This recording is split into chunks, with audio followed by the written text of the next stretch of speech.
El día de hoy les vamos a hablar sobre algunos trastornos de comunicación, la definición de cada uno y ejercicios para resolver. Pero primero hay que ver la definición y elementos de la comunicación. Este es un proceso en el cual dos o más personas están platicando o en este caso cambiando un mensaje. El primer elemento es el emisor, que es la persona, en este caso yo, que le estoy mandando un mensaje a ustedes. El mensaje es la información que está en este canal. El receptor es la persona, ustedes, que reciben el mensaje que les estoy dando. El canal es la manera en que el mensaje se envía, en este caso es oral porque lo estoy platicando, y el código es el conjunto de palabras o las reglas que están compartidas en este mensaje. El primer trastorno del que vamos a hablar va a ser el lenguaje, el cual afecta la manera en la cómo hablamos, los gestos, el escrito, inclusive el vocabulario limitado que tenemos hoy en día o inclusive los niños. Se diagnostica cuando hay problemas de comprensión o producción en el lenguaje sin que haya una causa evidente como problemas auditivos o neurológicos graves. Uno de los criterios de DSM-5 es que se diagnostica de acuerdo a la comprensión o la producción del lenguaje, así como puede haber causas genéticas o alteraciones neurológicas. También tenemos como métodos de evaluación que se identifica con pruebas de lenguaje, observación de la comunicación o exámenes neuropsicológicos. Uno de los tratamientos que puede haber es que hay mucha terapia de lenguaje, es decir, podemos utilizar estrategias verbales como tarjetitas para, por ejemplo, con la A, es que el infante pueda repetirlo, el infante o la persona que tenga este tipo de trastorno. De igual manera, repetir las palabras, utilizar algún lápiz en la boca, de manera que pueda repetir, por ejemplo, la R. Si tú tienes un lápiz, ¿qué es lo que vas a poner? El lápiz, R. Así. ¿Vale? Ajá. O sea, es decir, que si detectas alguno de estos signos, es importante acudir a un especialista para que pueda darle seguimiento al caso. Voy a hablar del trastorno fonológico. Su definición es que tienen dificultad para producir ciertos sonidos que son esperados de ellos dependiendo de su edad. Los criterios del DSM-5 son la incapacidad de articular correctamente los fonémonas esperados para su edad, dificultades para comunicarse y no atribuye condiciones físicas, médicas y auditivas. Los trastornos son factores hereditarios, genéticos, que ya nacen con ellos. El déficit auditivo, que nacen con problemas de audición, y pues eso se tiene que revisar desde que nacen para darle seguimiento, y la falta de exposición a su lenguaje. Algunos métodos de evaluación son las pruebas de articulación y de lenguaje, el análisis auditivo, hacerles exámenes para verificar que sí tengan una buena audición, y el análisis del habla espontánea. Los tratamientos son la terapia de pronunciación de fonoaudiólogos y juegos fonéticos y ejercicios de repetición.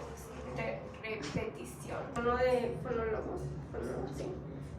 Son pegar la punta de la lengua a la parte superior de los dientes superiores, así, y pronunciar la L.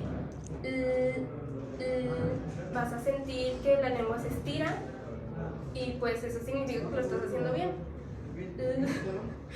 Y después vas a decir la, le, li, lo y lu, y la lengua no tiene que salir de la boca. Ya cuando vayan más avanzados, se recomienda hacer ala, l y li. Vamos a seguir con el trastorno de la fluidez del habla, que en este caso es la tartamudez. Este consiste en interrupciones involuntarias o bloqueos a la hora de querer emitir palabras. Normalmente son muy repetidas o son en sonidos prolongados. El criterio del DSM-5 lo describe como alteraciones inapropiadas dependiendo de la edad que tengas.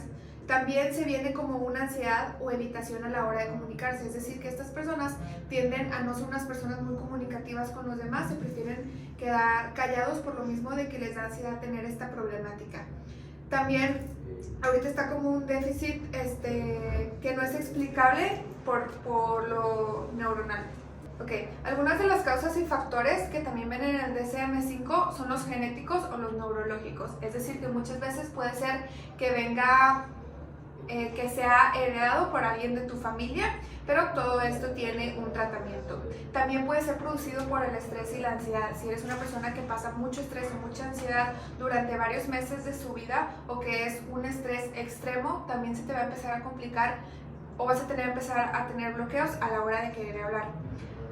También tiene que ver con el desarrollo inadecuado en el motor del habla, es decir, que si desde pequeño no tuviste como esta estimulación temprana con ejercicios de tu lengua o de tu boca. Los métodos de evaluación que se utilizan para este trastorno va desde la grabación en diferentes contextos, es decir, que tú te grabes a ti mismo y veas en qué palabras te trabas, qué sonidos se te complican, o también tiene muchas veces que ver la sociedad que te está rodeando. En el punto número 2 tenemos los cuestionarios sobre la ansiedad. Como ya te decía, normalmente puede ser que te dé nervios o te dé ansiedad las personas que están a tu alrededor o el contexto en el que estás. Entonces hay que hacer cuestionarios para saber si son las personas, si es el ambiente o si es cierto grupito, por ejemplo, tu salón de clases.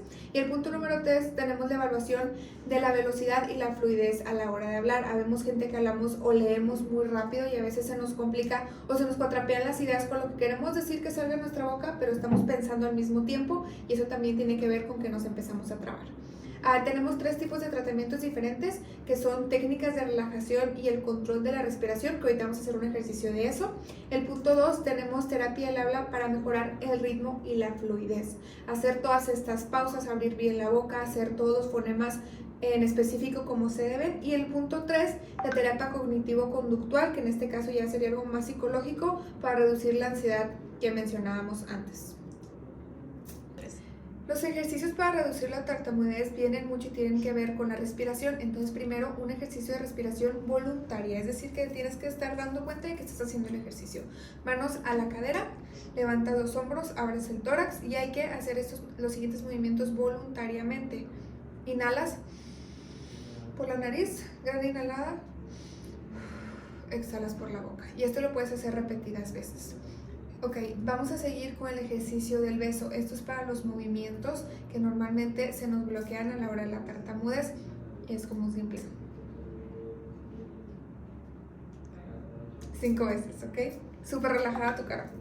Ok, después hay un ejercicio que es para la lengua, y es que sacas la lengua con la punta para abajo 5 veces, de esta manera.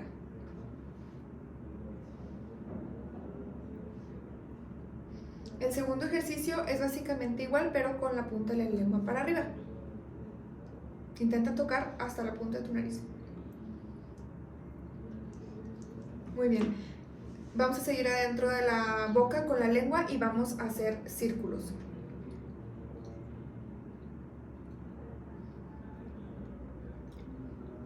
Se sintió bien asqueroso. Y ahora, y por último, vamos a trabajar también con los fonemas y las vibraciones de la nariz. Entonces, vamos a trabajar con el fonema M. Esto lo tienes que hacer conscientemente. Normalmente también se van tomando datos de cómo es que el paciente se va sintiendo en esta terapia. Entonces, dices, yo siento que me vibra toda la cara. Pero vas a agarrar esta parte de tu nariz y vas a decir,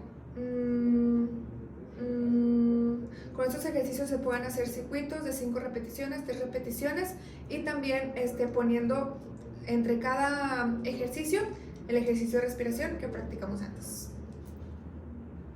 Bueno, vamos a hablar sobre el trastorno de la comunicación social pragmático. Esto, como definición, es dificultad en el uso social del lenguaje. Esto puede ser como iniciar conversaciones, poder estar enfrente en una exposición, poder hablar con unas personas, iniciar una conversación con un círculo de amigos. Criterios de DSM-5 es problemas en el uso apropiado del lenguaje en situaciones sociales, como lo dijimos, que esté en un círculo de personas y esa persona tiene dificultad al poder integrarse y poder platicar. Dificultad para seguir normas conversacionales y no atribuibles o a otros trastornos del desarrollo o neurológico. Ok, hablaremos sobre causas y factores. Una de ellas es condiciones neurológicas o del desarrollo, como puede ser el autismo, déficit en la exposición a interacciones sociales tempranas y problemas en el pensamiento del lenguaje. Métodos de evaluación. Observación de la comunicación en diferentes contextos, como puede ser en la escuela, en la familia, en el parque, en situaciones como de recreación, cuando un niño va a talleres, y podemos observar la forma en cómo él interactúa con los demás, cómo se mueve, cómo se expresa, cómo habla. Entrevistas con padres y maestros, e igualmente la entrevista sería los padres de tú en casa, cómo lo estás viendo, cómo se desarrolla contigo, cómo platica, cómo se mueve, e igual si tiene hermanos es cómo ellos dos interactúan. Pruebas de comprensión pragmática. En tratamiento tenemos entrenamiento en habilidades sociales. ¿Cuáles habilidades sociales? Igual que ayudarlo a que hable con más niños de su edad, de su entorno, que pueda hablar con interacciones de juego, igualmente, porque cuando son niños es más fácil que ellos puedan comunicarse a través del juego. Terapia del lenguaje para mejorar la comunicación funcional y estrategias visuales y estructuración del lenguaje en contextos sociales.